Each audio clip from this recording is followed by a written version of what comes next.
L'évangile du troisième Exode.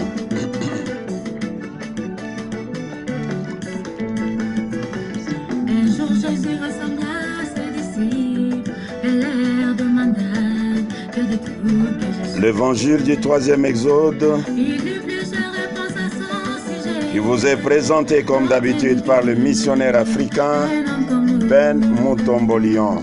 le seul l'appela Belzébuth, prince des ténèbres, sur des mains. Ses disciples lui dirent, L'évangile qui vous conscientise d'un changement réel et radical intervenu dans les domaines de la religion. mon Branham vous demande qui il est. Oui, c'est l'évangile qui chasse de vos têtes et même de vos cœurs toute ignorance.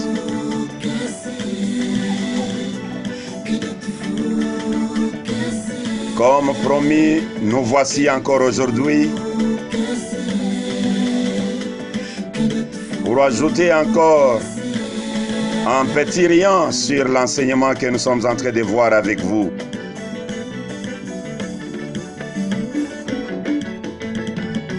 Sur la nuée de gloire au mont du soleil couchant.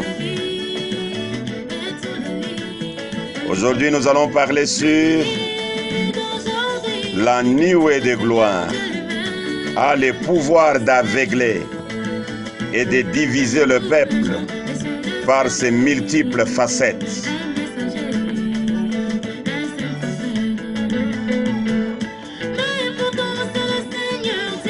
Oui, c'est profond.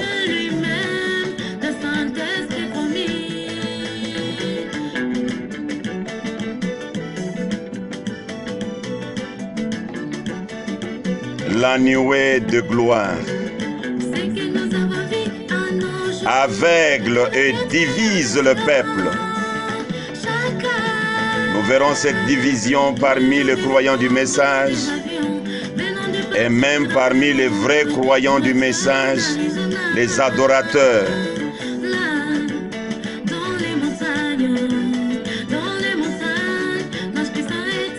La fois passée, c'était la nuée de gloire élimine tous les doutes. Aujourd'hui, la nuée de gloire divise et aveugle. Nous avons besoin de votre attention maintenant.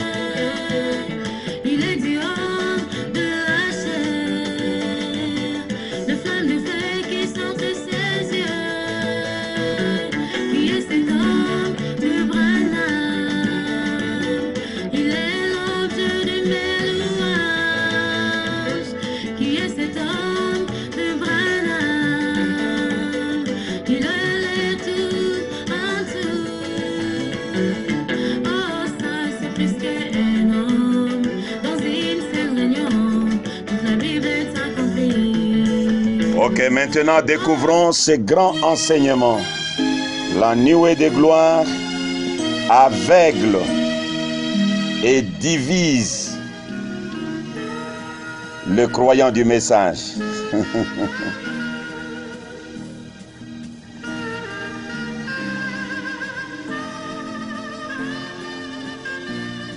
La nuée ne vient pas seulement pour terminer les doutes des croyants, comme nous l'avons vu la fois passée,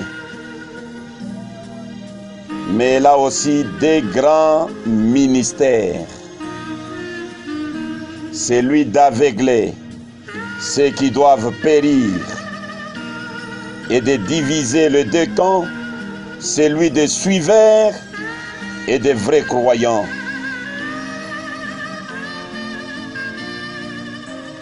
Nous vous prions de prendre avec nous le livre d'Exode pour voir la nuée dans son ministère d'aveuglement et de division.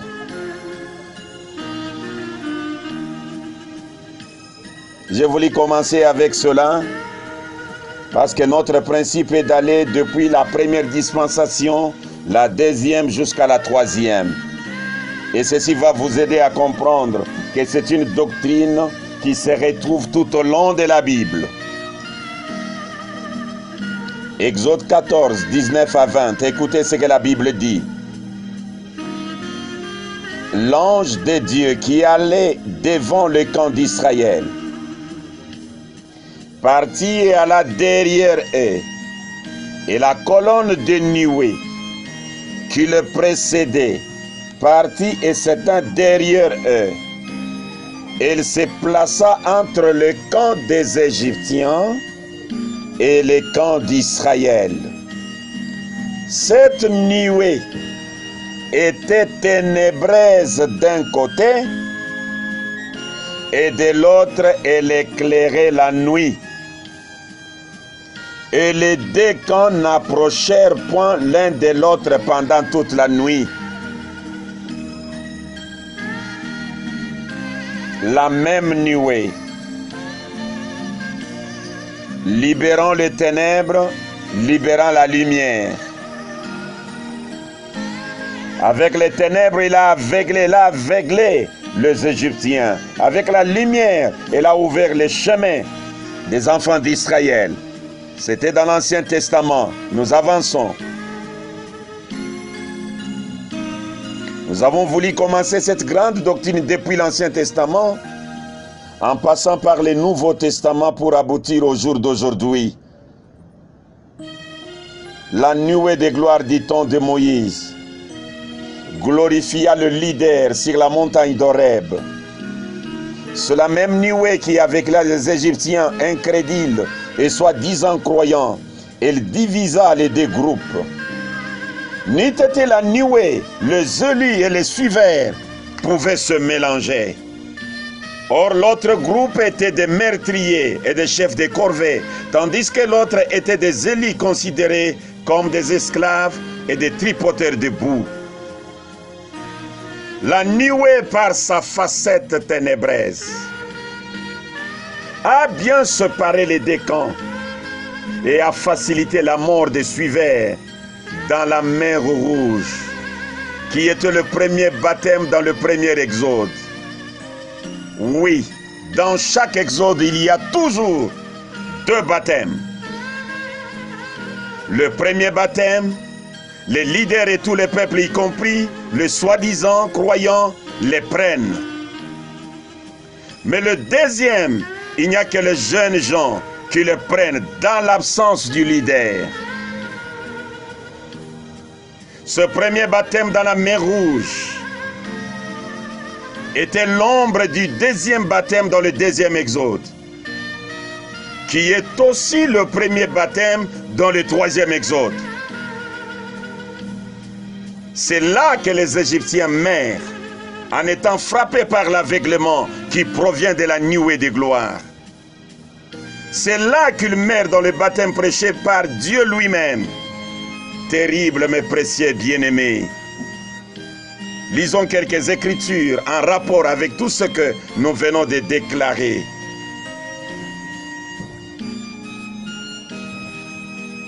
Je peux commencer toujours dans Exode chapitre 14. Vous prenez depuis le verset 19 en descendant. Je suis maintenant au verset 22. Les enfants d'Israël entrèrent au milieu de la mer à sec, et les eaux formaient comme une muraille à l'air droite et à l'air gauche. Les Égyptiens les poursuivirent, et tous les chevaux de Pharaon, ce char et ses cavaliers entrèrent après eux au milieu de la mer.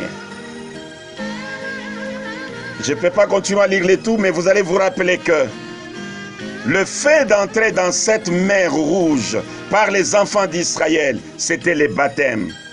Et ce baptême a été imité par les Égyptiens. Et les Égyptiens sont morts dans ces baptêmes. Écoutez, c'est Paul qui le confirme ici. Écoutez, 1 Corinthiens chapitre 10, depuis le premier verset jusqu'au verset 3. Frères, je ne veux pas que vous ignorez que nos pères ont tous été sous la nuée, qu'ils ont tous passé au travers de la mer, qu'ils ont tous été baptisés en Moïse dans la nuée et dans la mer, et qu'ils ont tous mangé le même aliment spirituel.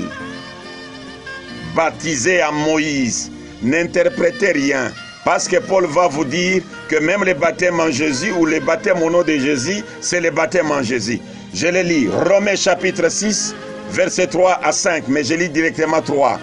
Ignorez-vous que nous tous qui avons été baptisés en Jésus-Christ, c'est en sa mort que nous avons été baptisés. Les enfants d'Israël furent baptisés à Moïse dans la mer Rouge. Les chrétiens ont été baptisés en Moïse, en Jésus-Christ, dans le baptême au nom de Jésus-Christ, comme Paul l'a dit. Mais comme je viens de le lire dans Exode chapitre 14, la nuée, dans son ministère d'aveuglement, a aveuglé les Égyptiens qui suivaient. Après avoir aveuglé les Égyptiens qui suivaient, les Égyptiens sont morts dans le baptême, le premier baptême, qui n'était que le type du baptême au nom de Jésus-Christ, qui était le deuxième baptême dans le deuxième Exode, le baptême au nom de Jésus-Christ, qui est le premier baptême dans ce troisième Exode. C'est là que la mort s'effectue. C'est là que vous êtes morts. Pasteur Ben, bien sûr, vous parlez de la nuée, mais ça, ce sont des fortes déclarations. Ne vous en faites pas, je lis. Le lieu d'adoration que Dieu a choisi. Paragraphe 51, la partie B. Le grand maître déclare: tout comme le premier qui ont découvert qu'on devait baptiser au nom de Jésus, qu'est-ce qu'ils ont fait? Ils en ont fait une dénomination et elle est morte aussitôt. Et alors Dieu est tout de suite passé à quelqu'un d'autre. Il ne reste pas dans un de ses credos et de ses dogmes. Il n'a rien à faire avec ça. Il n'y a rien de perverti en Dieu. La parole de Dieu est sainte, sans mélange. Christ est le point central d'adoration de Dieu. Il est Dieu. Nous ajoutons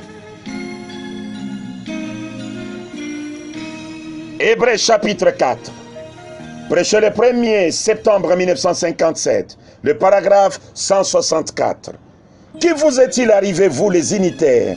Vous avez trouvé les baptêmes au nom de Jésus. Vous en avez fait une doctrine et vous vous êtes séparés des autres. Et là, Dieu s'est aussitôt éloigné et vous a laissé établi là. C'est vrai. Oui, Moïse était dans la mer Rouge avec le peuple. Moïse a traversé la mer Rouge. Mais c'est la même mer Rouge qui a tué les Égyptiens, les suiveurs, les imitateurs. C'est vrai, Branham a pris ce baptême. Mais l'évangile avance. Je suis dans l'âge des têtures. Les paragraphes 131. Puis une autre lumière vint concernant le nom de Jésus-Christ. Alors il devint tout prétentieux et dit: Dieu soit béni. Si vous n'avez pas le nom de Jésus, vous allez en enfer. Nous, nous l'avons, mais vous, vous ne l'avez pas. Qu'ont-ils fait? Ils sont simplement morts juste là et ont fait de cela une organisation. Amen.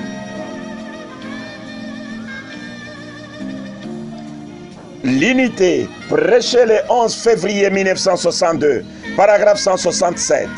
Je parlais du baptême au nom de Jésus-Christ. C'est vrai, la révélation est venue, c'est la vérité. Mais qu'a fait ces groupes de gens? Ils ont réuni la chose juste là et ils ont fait une dénomination. Ils en ont fait une dénomination. Ils ont construit une autre tour de Babel. La même chose. Ils ont carrément jeté cela là-dedans. Certainement. C'est la vérité. La nuée de gloire a libéré les ténèbres d'un côté, la lumière de l'autre. Les ténèbres qui ont aveuglé les Égyptiens ne venaient pas du diable loin. Ça venait de la nuée de gloire. Nous avons commencé depuis là, pour que lorsque nous vous montrerons les ténèbres qui vont vous aveugler aujourd'hui, vous soyez à mesure de croire la parole. Dans la deuxième dispensation, la nuée de gloire a y accomplir encore son ministère d'aveuglement, au point que même parmi les disciples propres de Jésus, il y avait ceux qui croyaient que Jésus était Élie ou l'un des prophètes qui était revenu. À la montagne sainte, où Pierre et Jean et Jacques étaient avec le Seigneur Jésus, il s'est passé un événement très grave que les vrais croyants d'aujourd'hui ne doivent pas prendre avec légèreté, mais avec tout sérieux, en étudiant profondément, car l'histoire se répète. Wow. Alors que je lis Matthieu 17, je demande à tous les auditeurs à travers le monde de lire avec moi Matthieu 17, non pas comme vous avez l'habitude de lire Matthieu 17, mais lisez aujourd'hui avec attention, contrôlant les mots, contrôlant les tout. Écoutez. 6 jours après, Jésus prit avec lui Pierre, Jacques et Jean son frère. Il les conduisit à l'école. Et voici Moïse et Élie leur apparurent, s'entretenant avec lui. Pierre prenant la parole, dit à Jésus, « Seigneur, il est bon que nous soyons ici. Si tu le veux, je dresserai ici 3 tentes, 3 tabernacles, une pour toi, une pour Moïse et une pour Élie. » Notez bien cela. Comme il parlait encore, une nuée lumineuse les couvrit. Et voici une voix fit entendre de la nuée ces paroles. « Celui-ci est mon fils bien-aimé, en qui j'ai mis toute mon affection. Écoutez-les. »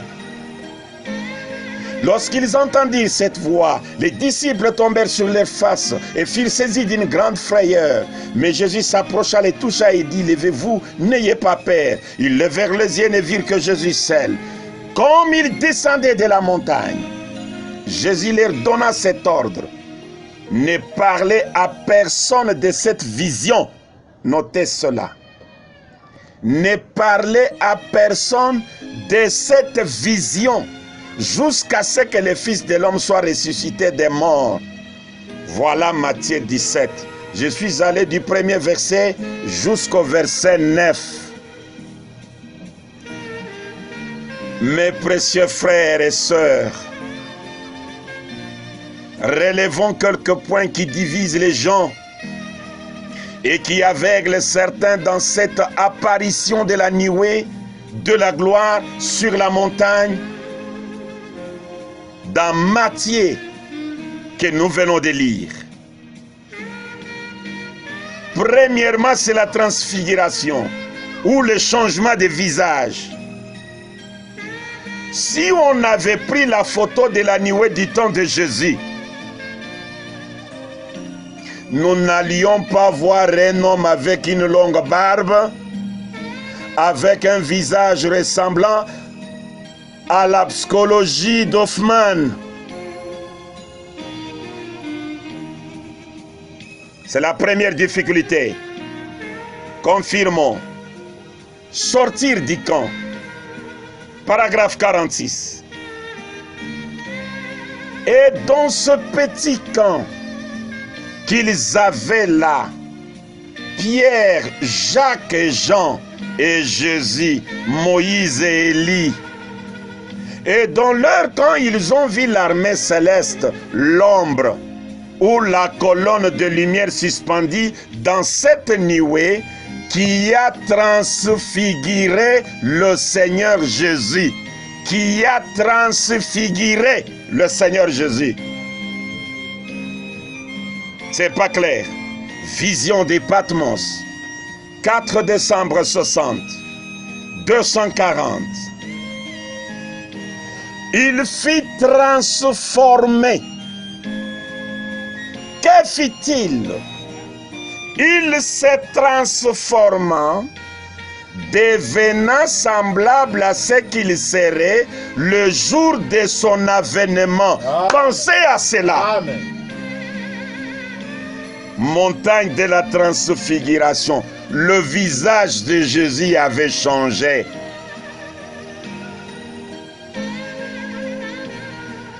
Leçon incertain. 18 décembre 1960. 384 en descendant. Il est maintenant sur la montagne. Et son apparence a été changée.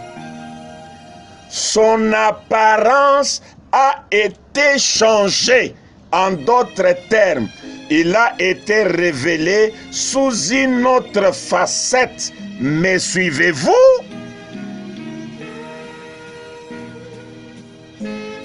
« 386. Que refaisait-il ici? Il s'est révélé sous une autre apparence.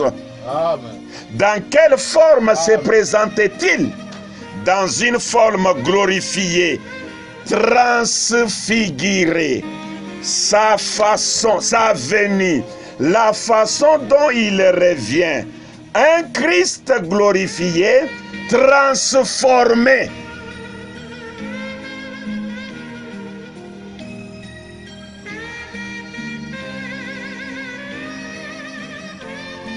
Pierre et ses amis bien-aimés pouvaient prêcher au point même de pleurer pour convaincre aux contemplateurs de la photo de la nuée de Matthieu 17 que ce Jésus de Nazareth qui était dedans, mais l'humanité se moquera d'eux. Car dans la nuée, les gens voyaient un homme chauve. Parce que c'est ça l'apparence de la seconde venue. Amen. Ils voyaient un homme chauve, sans barbe. Pouvez-vous voir quelle souffrance Pierre avait? Et pourtant l'histoire se répète. Le missionnaire africain rappelle au peuple que cette difficulté sera permanente au jour d'aujourd'hui, parce que Dieu a utilisé la science pour confirmer que la nuée change la figure de celui qui entre dedans. L'histoire se répète. Vous pouvez le lire dans Aujourd'hui cette écriture est accomplie, 19 février 1965. Paragraphe 57, le grand maître dit: et l'histoire se répète toujours. Et une écriture a une multiple sens et une multiple révélation. Même dans Aujourd'hui, cette écriture est accomplie du 25 janvier 1965. Paragraphe 32. Et l'histoire, très souvent, elle se répète. L'histoire se répète et c'est pareil pour les promesses de la Bible. Je lis la dernière citation pour l'histoire qui se répète. Et j'avance avec mon enseignement. Quelle est cette attraction sur la montagne? 25 juillet 1965. 43. C'est à peu près comme ça aujourd'hui dans le milieu religieux. Quand on en arrive vraiment à la parole et à Christ, il y en aura environ 1% qui y croira. L'autre partie n'y prêtera aucune attention. Peu importe ce qui a pu être accompli, ils en feront un objet de plaisanterie. Eh bien, ils critiqueront cela violemment. C'est à peu près pareil. Le temps, les choses ne changent pas beaucoup. L'histoire ne fait que se répéter constamment. Là, c'est la première chose. Le visage changé. Ça crée un problème avec la New Way. Deuxièmement, c'est la présence de trois grandes figures. Encore une grande difficulté là. Si on avait pris la photo de la nuée du temps de Jésus, nous allions voir trois hommes, c'est-à-dire Moïse, Jésus et Élie. Voici une deuxième difficulté très grave. Ceci devait amener les gens à avoir trois lieux d'adoration. 3 corps dans la divinité. 3 dieux fusionnés. Oui, si Pierre a été frappé par cette difficulté, quelle sera votre position lorsque vous verrez plus d'un visage dans la nuée? Si Dieu ne vous aide pas, comme il avait secouru Pierre, en l'arrêtant brusquement, oh, ça sera un scandale pour toi. Lisons les prophètes.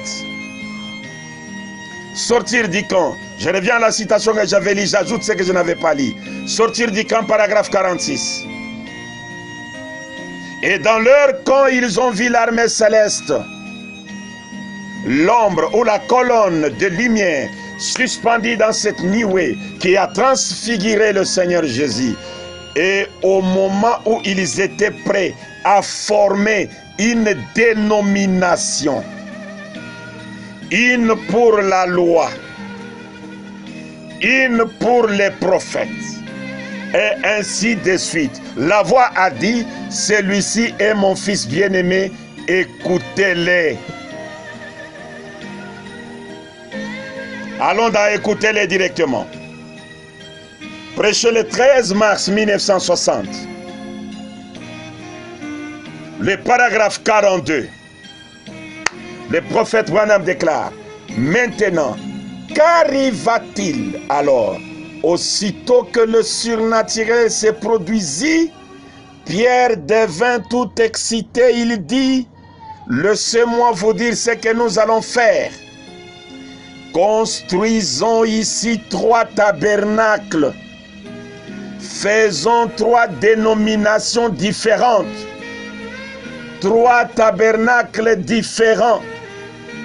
Nous en donnerons un pour ceux qui veulent garder la loi de Moïse.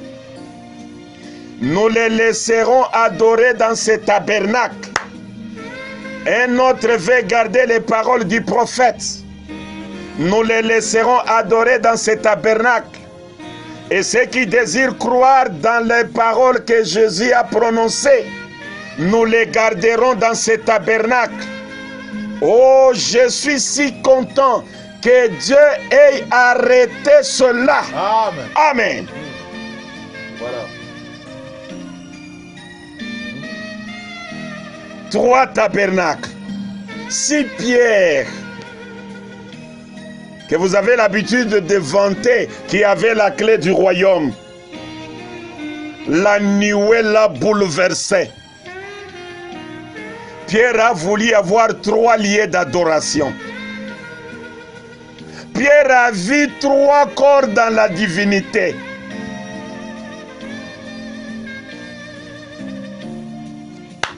La fête des trompettes. Prêché le 19 juillet 1964, paragraphe 201, en descendant, mais je lis juste 201.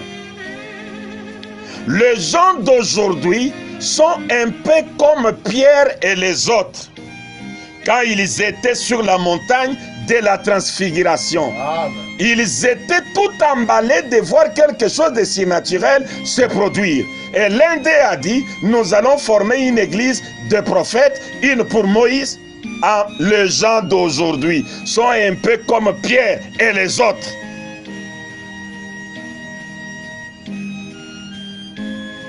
Pierre ne savait pas, mes chers frères qui me suivent, que Moïse qu'il voulait adorer en ce temps-là, de la dispensation du Fils, son temps était déjà passé.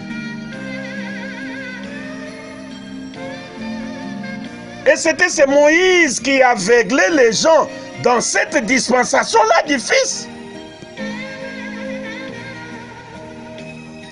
Qui aveuglait les gens? C'était Moïse. Voilà.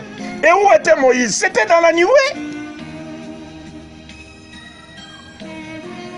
Je vais confirmer que c'est Moïse qui a aveuglé. Ne vous en faites pas. C'est mieux que je vous explique ces choses. Pouvez-vous voir la facette ténébreuse de la nuée à cette époque-là? Qu'il me soit permis d'éprouver l'Éden de Satan. 29 août 1965. Paragraphe 30, le grand maître dit: regardez, quand Jésus est venu, voyez-vous, Satan était installé dans ce groupe de docteurs juifs, de rabbins et de sacrificateurs. Il essayait de leur dire qu'il fallait observer la loi de Moïse, alors que la parole elle-même déclarait que ce jour-là, le Fils de l'homme allait être révélé. Voyez-vous qu'il allait se révéler.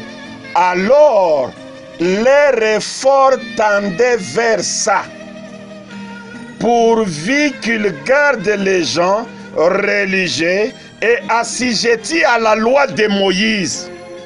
Vous voyez ce qu'il a fait?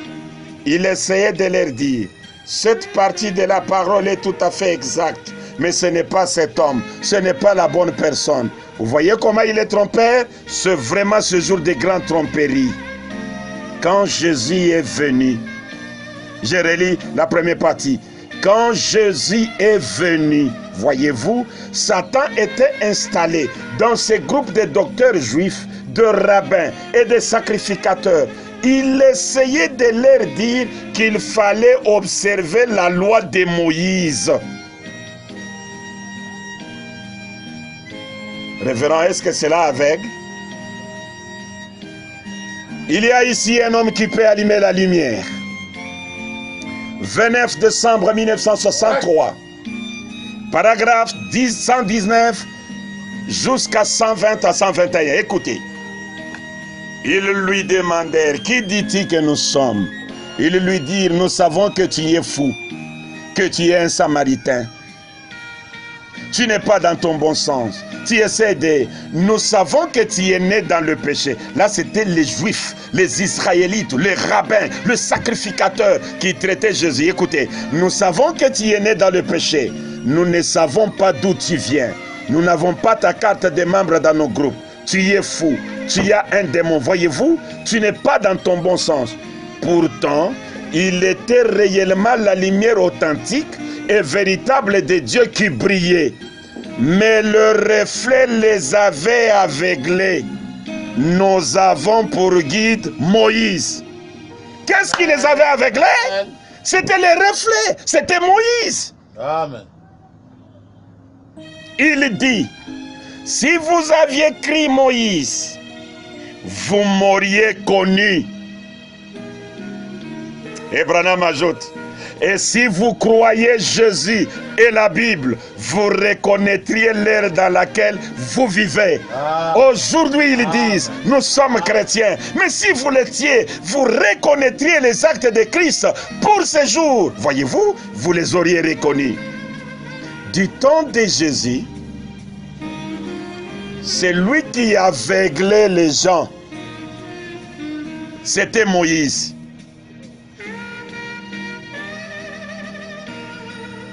Et pourtant Moïse, on l'a vu à la montagne dans la nuée.